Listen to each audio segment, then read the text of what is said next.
أعوذ بالله من الشيطان الرجيم. بسم الله الرحمن الرحيم. அஸ்ஸலாமு அலைக்கும் வரஹ்மத்துல்லாஹி வபரகாத்துஹு. கண்ணியமிக்க எல்லாம் வல்ல ஏக இறைவனின் அடியார்களே, நாம் ரஜப் என்று சொல்லப்படக்கூடிய ஒரு மாதத்தில் இருக்கிறோம். இஸ்லாமிய மார்க்கத்தில் நமக்கு 12 மாதங்கள் சொல்லி தரப்பட்டுள்ளது. அந்த 12 மாதங்கள்ல சில மாதங்களை புனிதப்படுத்தியும் அதற்கென்று பல நன்மைகள் சொல்லியும் மார்க்கம் சொல்லி தந்திருக்கிறதை நாம் அறிவோம். இப்படி மார்க்கம் நமக்கு எதை சொல்லி தந்திருக்கிறதோ அதை ஒருவர் தன் வாழ்வில் கட்டாயமாக கடைபிடிக்க வேண்டும். அது இபாதத், அது நன்மை, இதனால் சொர்க்கத்திற்கு செல்ல முடியும். அதே போன்று மார்க்கத்தில் சொல்லித்தரப்படாத, மார்க்கத்தில் இல்லாத காரியங்களை ஒருவர் செய்யும் பட்சத்தில் அது கட்டாயமாக அவரை நரகத்தில் கொண்டு போய் சேர்த்துவிடும். ஏன்னா அல்லாஹ்வுடைய தூதர் நமக்கு அதை நினைவூட்டுகிறார்கள். குல்லு பித்அத்தின் லவாலா, ஒவ்வொரு புதுமையும் வழிகேடு. புதுமைனா மார்க்கத்தில் இல்லாத ஒன்றை உருவாக்குவது. குல்லு லலாலத்தின் பின்னார், அந்த ஒவ்வொரு வழிகேடும் நரகத்தில் போய் சேர்த்து விடும். மார்க்கத்தில் இல்லாததை செய்தால் நரகத்தில் அதை சேர்த்து விடும் என்று அல்லாஹ்வுடைய தூதர் அவர்கள் நமக்கு நினைவூட்டியிருக்கிறார்கள். இப்ப அந்த அடிப்படையில நாம இருக்கக்கூடிய இந்த ரஜப் மாதத்தில் மக்களிடத்தில் பரவலாக ஒரு நம்பிக்கை உண்டு. என்ன நம்பிக்கை அப்படின்னா, நபி அவர்கள் விண்ணுலகத்திற்கு சென்றதாக நாம நபிமொழிகள்ல பல செய்திகளை பார்க்கலாம். மெஹராஜ் பயணம் என்று அதை சொல்வார்கள். அல்லாஹும் குர்ஆன்ல அதை பற்றி பேசுகிறான். 17வது அத்தியாயத்தில் முதல் வசனத்தில் அல்லாஹ் அதை பற்றி பேசுகிறான். சுபஹானல்லதி அஸ்ரா பி அப்திஹி, தன்னுடைய அடியாரை அல்லாஹ் அழைத்து சென்றான். லைலம் மினல் மஸ்ஜிதில் ஹராமி இலல் மஸ்ஜிதில் அக்ஸா, மஸ்ஜிதில் ஹராம் என்று சொல்லப்படக்கூடிய அங்கிருந்து பைத்துல் முகத்தஸ் என்று சொல்லக்கூடிய அந்த மஸ்ஜிதுல் அக்ஸாவிற்கு ஒரு இரவில் அல்லாஹ் அழைத்து சென்றான். மக்கால ரசூலா இருக்கிறாங்க, அதுதான் அவங்களுடைய ஊரு. இப்ப அல்லாஹ் என்ன செய்யறான்னா, ஒரு இரவுல மக்கால இருந்து மஸ்ஜிதுல் அக்ஸாவுக்கு கூட்டு போறான். பாலஸ்தீனத்துல உள்ள ஜெருசலத்துல உள்ள ஒரு பகுதியில இருக்கிற பள்ளிவாசல். இப்ப இதுக்கும் அதுக்கும் மிக தூரம். ஒரு நாளெல்லாம் போயிட்டு வர முடியாது, ஒரு இரவுல போயிட்டு வர முடியாது. இன்னைக்கு நமக்கு பயணம் ரொம்ப எளிமையாக்கப்பட்டிருக்கு. ஒரு இரவுல சில பகுதிகளுக்கு போகக்கூடிய ஒரு நிலைமை இருக்கு. ஆனா அன்னைக்கு இப்படி இல்லை. ஆனா அந்த நேரத்திலும் கூட அல்லாஹ் என்ன செய்யறான்னா, ஒரு இரவில் இந்த பள்ளியிலிருந்து அந்த பள்ளிக்கு நாம் அழைத்து சென்றோம் என்று சொல்லி காட்டுகிறாங்க. இன்னும் இதை தொடர்ந்து ஹதீஸ்கள்ல பார்க்கும்போது, அந்த பள்ளியிலிருந்து விண்ணுலகத்திற்கு அழைத்து சென்றோம், மெஹராஜ் பயணத்திற்கு நாம் அழைத்து சென்றோம். மெஹராஜ் பயணமாக அல்லாஹ்வுடைய அந்த அடியணைக்கு அவங்க பக்கத்துல எல்லா இடங்களையும் போய் பார்க்கக்கூடிய அளவுக்கு கூட்டிட்டு போனோம் என்று அல்லாஹ் குர்ஆன்லயும் ஹதீஸ்களையும் சொல்றதை நம்ம பார்க்க முடியுது. அப்ப இதுக்கு மெஹராஜ் பயணம் என்று சொல்லுவாங்க. இது உண்மையிலேயே ஒரு மிக அற்புதமான ஒரு நிகழ்வு. ஒவ்வொருவருடைய நம்பிக்கையையும் சுண்டி பார்க்கக்கூடிய ஒரு நிகழ்வு. ஏன்னா இன்னைக்கு நாம இப்படி சொல்லும் போது கூட அதை நம்புவதற்கு தயக்கப்படக்கூடியவங்க இருக்கிறாங்க. நான் ஒரு நாள்ல விண்ணுக்கு போயிட்டேன், ஒரு நாள்ல அங்க போயிட்டேன் அப்படின்னு சொன்னோம்னா, விண்ணுலகத்துக்கு ஒரு நாள்ல போக முடியுமா? உலகத்தில் உள்ள பகுதிகளுக்கு ஒரு நாள்ல போக முடியும், விண்ணுலகத்துக்கு போக முடியுமானா முடியாது. அப்படிங்கிற ஒரு காலகட்டத்தில் நாம் வாழ்றோம். ஆனா அப்படி இருக்கும்போது நபி அவர்கள் அந்த காலத்து மக்கள்கிட்ட, வானியலை எல்லாம் அறியாத மக்கள்கிட்ட போய், நான் இங்க இருந்து மஸ்ஜிதுல் அக்ஸாவுக்கு போனேன், நான் இங்க இருந்து வானத்துக்கு போனேன் இப்படின்னு சொன்னா நம்புவாங்களா? நம்ப மாட்டாங்க. நம்பல. ரசூலுல்லாஹ் சொல்றாங்க. இதை சொல்லும் போது அந்த மக்கள் எல்லாம் நம்பிக்கை கொள்வதற்கு தயங்குறாங்க. இஸ்லாத்தில் இருந்தாலும் கூட சிலர் தயங்குறாங்க. ஒரு முறை அல்லாஹ்வுடைய தூதர் அவங்க ஒரு இடத்துல உட்கார்ந்து இருக்கும் போது அபூஜஹல் அப்படியே கடந்து போறான். அப்ப அபூஜஹல் கேட்கறான், ஒவ்வொரு நாளும் புதுசு புதுசா ஏதாவது சொல்லுவீங்கல்ல, இன்னைக்கு என்ன செய்தி வச்சிருக்கிறீங்க புதுசா சொல்றதுக்கு? அப்ப ரசூலுல்லாஹ் சொல்றாங்க, நான் மெஹராஜ் பயணம் போனேன். மெஹராஜ் பயணமா? அப்படின்னா விண்ணுலகத்துக்கு போகும்போது நான் இங்க இருந்து மஸ்ஜிதுல் அக்ஸாவுக்கு போனேன். மஸ்ஜிதுல் அக்ஸாவுக்கா?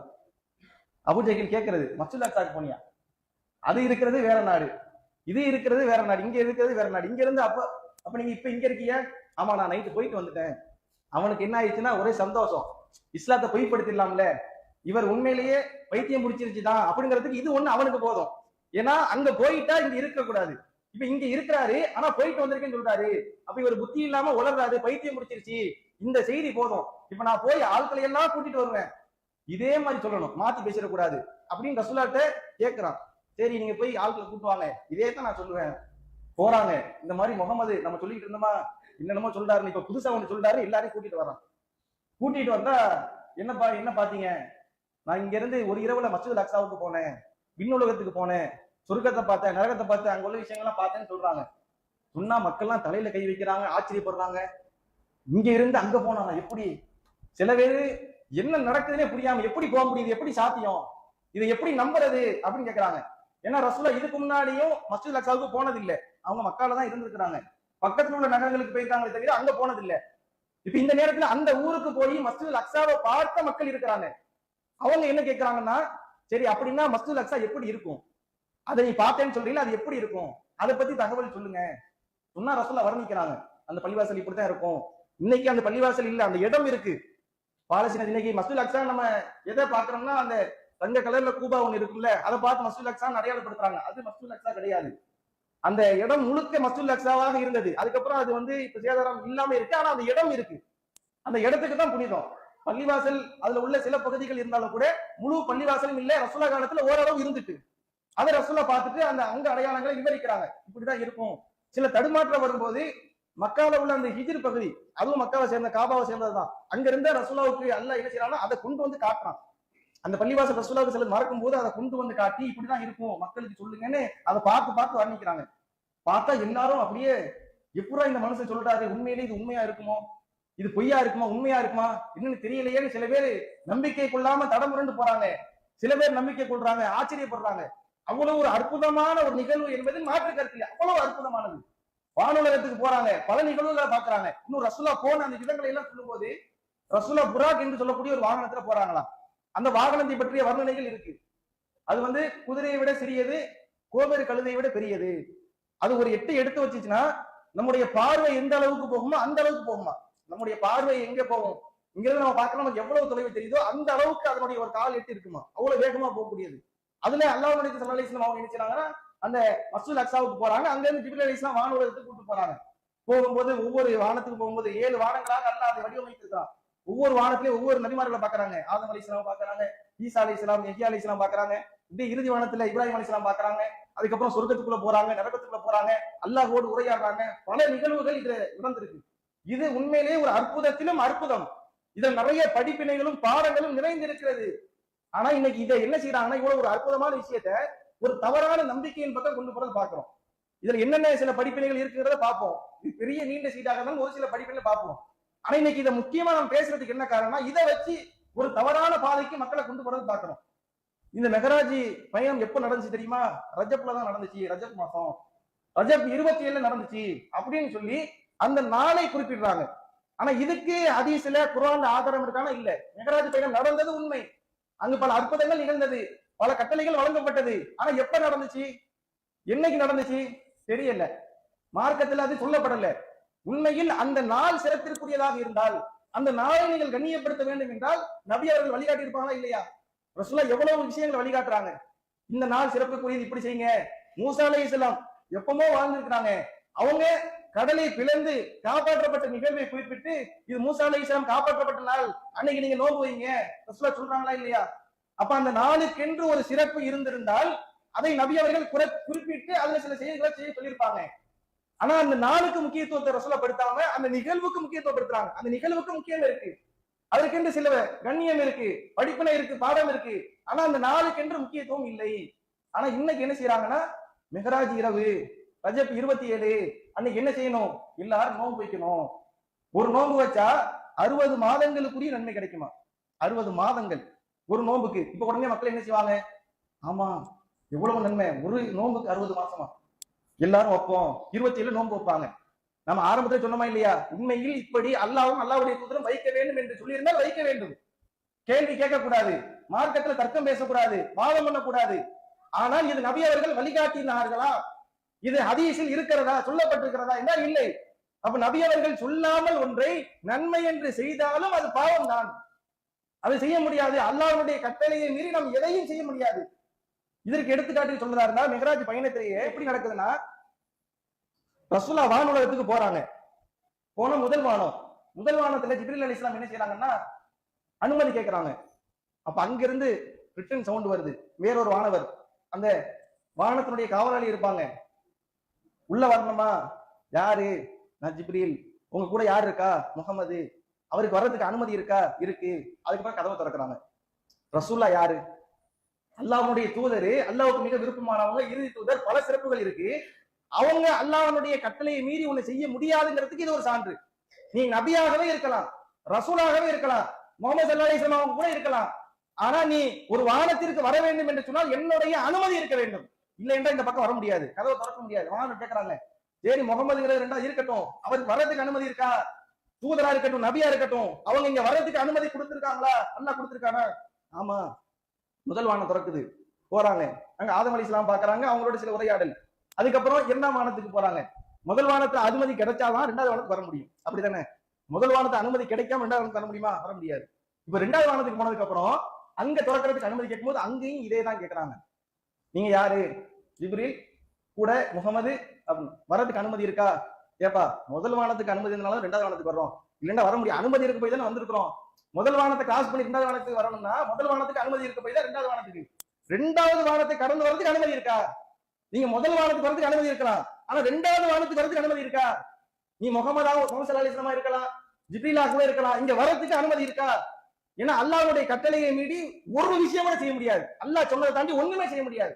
நீங்க தூதரா இருந்தாலும் சரி, யாராவது இருந்துட்டு போங்க, அல்லாஹ் உன்னை சொல்லிட்டானா அதற்கு மாற்றமா எதுவும் செய்ய முடியாது.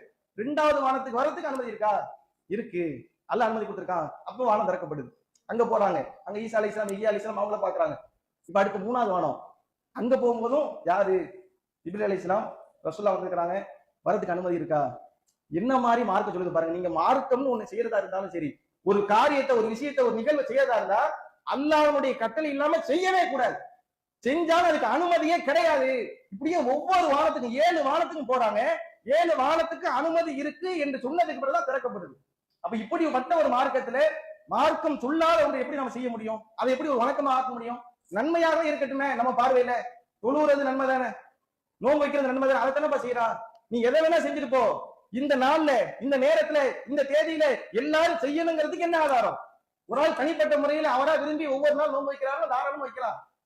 சில பேர் என்ன செய்வாங்க, திங்கள் யாரும் நோன்பு வைப்பாங்க, அன்னைக்கு ரஜப் 27 ஆயிடுச்சு, நோன்பு வச்சுட்டு போகலாம். ஆனால் ரஜப் 27 மெஹராஜ் நடந்தது என்பதற்காக நோன்பு என்றால் அதற்கான ஆதாரம் நீங்க அந்த இரவுல தொழுகணும், 100 முறை இஸ்திக்பார் கேட்கணும், 100 முறை ஸலவாத் சொல்லணும், என்ன ஆதாரம்? என்னென்னமோ விட்டடிச்சு வச்சிருக்காங்க. மாணவர்கள் வருவாங்க, அருள்ல புரிவாங்க, நீங்க அதை செய்யுங்க, இதை செய்யுங்க.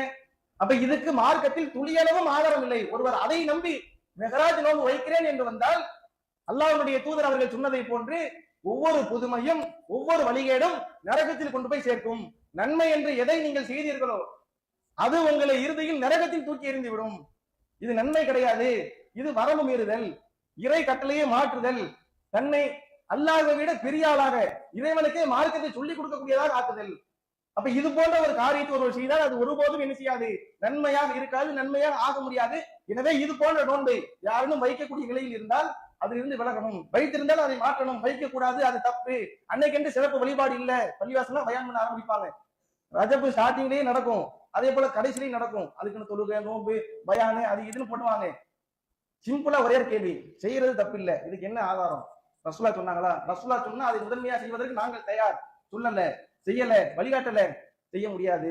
யாரா வேணாலும் இருந்தாலும், யார் சொன்னாலும் செய்ய முடியாது. அப்ப இது மார்க்கத்தினுடைய ஒரு அடிப்படை என்பதை நாம் புரிந்து கொள்ள வேண்டும். இப்ப மெஹராஜ் பயணத்துக்கு ரசூலா போறாங்களா இல்லையா? அங்க நமக்கு என்ன செய்யுதுன்னா சில விஷயங்கள் படிப்படியாக சொல்லப்படுது. ரசூலா மெஹராஜ் பயணத்துக்கு போகும்போது அவங்களுக்கு 3 வகையில அல்லாஹ் என்ன செய்யறான்னா ஒரு நன்மையை கொடுக்குறான், ஒரு கட்டளையை விதிக்கிறான். ஒண்ணு 50 நேர தொழுகை. ரெண்டாவது அவங்களுக்கு அல் பக்ராவுடைய 2 இறுதி வசனங்கள். மூணாவது இறுதி வசனம் வழங்கப்படுது. மூணாவது, உங்க சமூகத்தில் யாரெல்லாம் அல்லாஹ்வுக்கு இணை வைக்காமல் இருக்கிறாங்களோ, மத்த பாவங்களை செய்யறது வேற, இணை வைப்பு பாவம் இஸ்லாத்திலே மிக பெரிய கொடிய பாவம். இதை ஒருவர் செய்யாத நிலையில் இருக்கிறாரோ அவருடைய பாவம் மன்னிக்கப்படும். இணை வைக்கலையா, உங்களுக்கு மத்த பாவங்கள் மன்னிக்கப்படும்.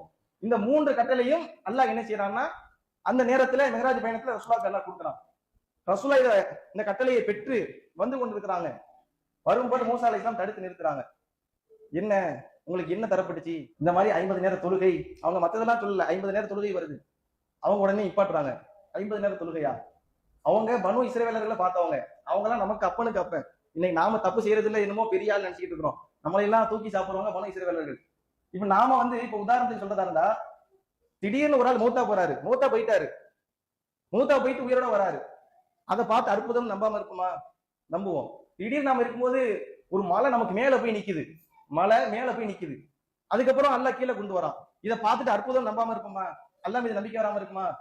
போகும்போது கடல் ரெண்டா பிளக்குது, கடல் ரெண்டா பிளந்து வழி வருது. இதெல்லாம் நம்ம பார்த்தோம்னா உண்மையை நம்பிடுவோம். ஆனா இதையும் பார்த்து வழிகெட்டு போன ஒரு சமூகம் பனு இஸ்ரவேலர்கள்.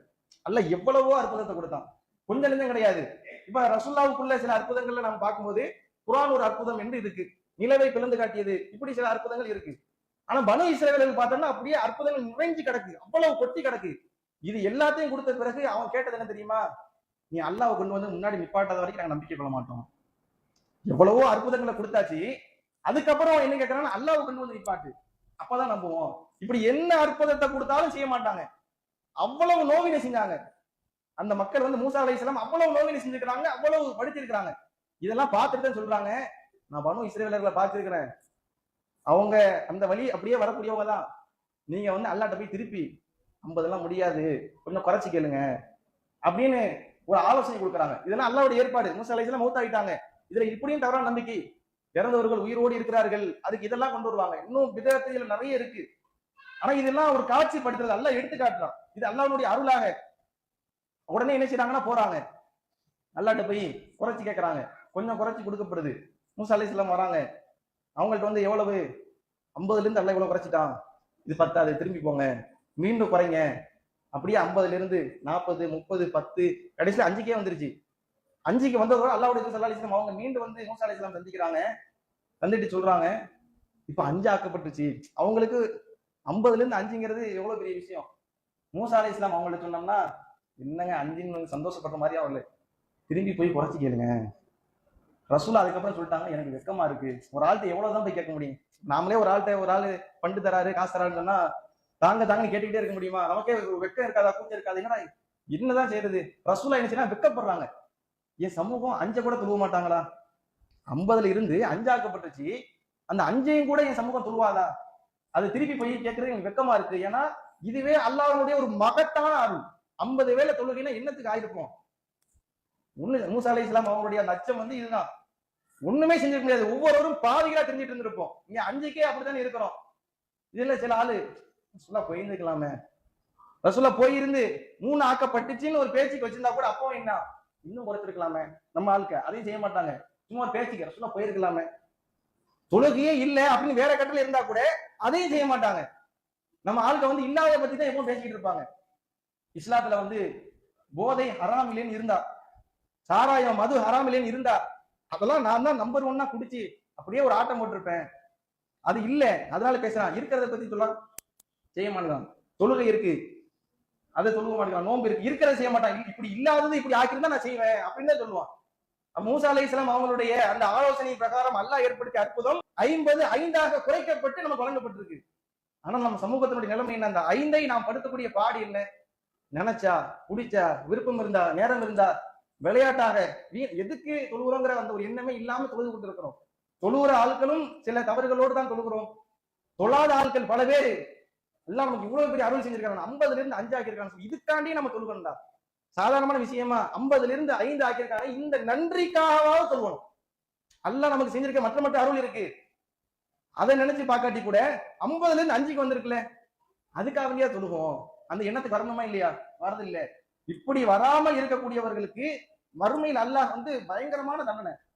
ஏன்னா அல்லாஹ் வந்து ஒரு வாய்ப்பு கொடுக்குறான், சான்ஸ் கொடுக்குறான். உனக்கு கஷ்டமா இருக்கு, நான் குறைச்சிட்டேன், உன்னுடைய சிரமத்தை நான் எளிதாக்கிட்டேன், ஆனால் அதையும் நீ பால்படுத்தி, அதையும் வீணடித்து, அதன் மூலம் கூட சொர்க்கத்திற்கு செல்லாமல் என்னிடத்தில் ஒரு பாவியாக வந்து நின்றால் எப்படி அல்லாஹ் பார்ப்பான்? அப்ப நாம என்ன செய்யணும்? இந்த 5 வக்து தொழுகையை எக்காரணத்து கூட கூடாது. என்ன நடந்தாலும், என்ன நிலை வந்தாலும் சரி. ஒரு செய்தியை நான் உங்களுக்கு நினைவுபடுத்துறேன். குபைப் என்று சொல்லக்கூடிய ஒரு நபி தோழர். இந்த குபைப் அவங்க வந்து, இது நீண்ட செய்தி, அதுல ஒரு தேவையான பகுதியை மட்டும் சொல்றேன். இவங்க என்ன செய்யறாங்கன்னா, எதிரிகள்கிட்ட மாட்டிக்கொண்டாங்க. அந்த எதிரி அவரை கொலை செய்ய போறாங்க. எதிரி கொலை செய்ய போறாங்க. உயிர் போக போகுது, உயிர் போற தருணம். இது மாதிரி அவர் நிலையில அவர் அடைக்கப்பட்டு ஒரு வீட்டுல இருக்கிறார். இப்ப இந்த நேரத்துல அந்த எதிரிகளும் இருக்கிறாங்க, குபைபும் இருக்கிறாங்க. குபைபுடைய கத்தியில வந்து ஒரு சவர கத்தி இருக்கு. தன்னுடைய தேவையற்ற மூடிகளை அகற்றுவதற்காக அவர் வைத்திருக்கிறார். அதை வாங்கி இப்ப இந்த நேரத்துல என்ன செய்யுதுன்னா, அந்த எதிரிகளுடைய கூட்டத்திலிருந்து ஒரு பிள்ளை, சின்ன பிள்ளை அப்படியே தவந்து போய் குபைபுடைய மடியில போய் உட்கார்ந்துட்டு, அவர் நினைச்சிருந்தா அந்த குழந்தை மேல கத்தியை வச்சுட்டு தப்பிச்சு போயிருக்கலாம். அப்படி போலாம் தானே, குழந்தை மேல கத்தியை வச்சுட்டு நீ விட்டுரு, இல்லைன்னா உன் பிள்ளைய கொலை செஞ்சிருவேன் அப்படின்னு சொல்லியிருக்கலாம். ஆனா இஸ்லாம் அதே அனுமதிக்கல. யார் தப்பு செய்யறாங்களோ அவங்களதான் தண்டிக்கணும், யார் குற்றவாளியோ அவங்களதான் நம்ம காயப்படுத்தணும். அதை விட்டுட்டு ஒரு குழந்தை மேல கை வைப்பேன், பெண்கள் மேல கை வைப்பேன் இப்படிங்கிறது கிடையாது. அவர் அந்த ஆயுதத்தை கையில் எடுக்கல. இந்த நிகழ்வை பார்த்த இவரே சொல்றாரு, நான் இந்த பிள்ளையை கொலை செய்யணும்னு நீங்க நம்பிக்கை நினைக்கிறீங்களா? அப்படி இல்ல, எங்க மார்க் அப்படி சொல்லி கொடுக்கலன்னு சொல்றாரு. இதை பார்த்து அவங்க இது மாதிரி ஒரு நபரை நான் பார்த்ததே இல்லைன்னு சொல்றாங்க. அப்படிப்பட்ட ஒரு சஹாபி கொலை செய்யறதுக்காக வேண்டி கொண்டு போறாங்க, அவருக்கு தண்டனை நிறைவேற்ற போறாங்க. அப்ப அவருடைய கடைசி ஆசையை கேட்கும் போது, உங்களுக்கு என்ன கடைசி ஆசை?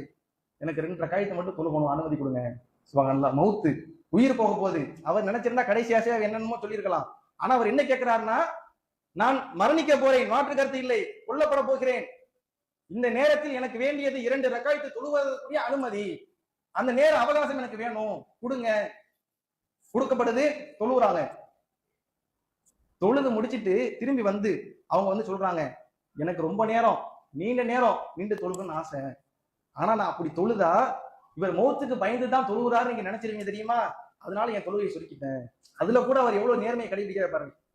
நான் தொழுதுட்டு இருக்கும்போது ரொம்ப நேரம் தொழுகணும், ரொம்ப சூறா ஓதி தொழுகணும்னு ஆசை.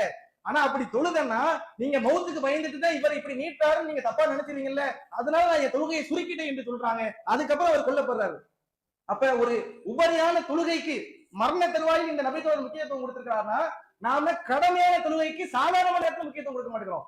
வேலையில இருக்கும்போது அல்லது விளையாட்டுல இருக்கும்போது மத்த நேரங்களில் முக்கியத்துவம் கொடுக்க மாட்டேங்கிறோம். அப்படி அந்த தொழுகையில கூட அலட்சிய போக்கா நாம் இருக்கிறோம்னா நாம எந்த அளவுக்கு இந்த மார்க்கத்தை கடைபிடிக்கிறோம். அப்ப இதை நாம் ஒவ்வொருவரும் புரிந்து நம் வாழ்க்கை சீர்படுத்த வேண்டும். அதைத்தான் அல்லாஹ் நம்ம இடத்தில் எதிர்பார்க்கிறான். இந்த மெஹராஜ் பயணமும் நமக்கு அதைத்தான் உணர்த்துகிறது என்பதை இங்கு கூறி என்னுடைய முதல் உரையை முடித்துக் கொள்கிறேன். அன்பார்ந்த சகோதரர்களே, இந்த மெஹராஜ் பயணத்தின் மூலமாக நமக்கு மார்க்கம் நிறைய விஷயங்களை கற்றுத் தருது. அதுல ரசூல்லா இன்னொன்னா நமக்கு சொன்னது என்னன்னா, ரசூல்லா சொர்க்கத்தையும் நரகத்தையும் எட்டி பாக்குறாங்க. சொர்க்கத்துல அதிக ஏழைகளும் நரகத்துல அதிக பெண்களும் இருக்கிறாங்க. இது ஒரு மிகப்பெரிய படிப்பனை. பெண்கள் அதிகமாக நரகத்தில் இருப்பதற்கு காரணத்தையும் ரசூல்லா சொல்றாங்க.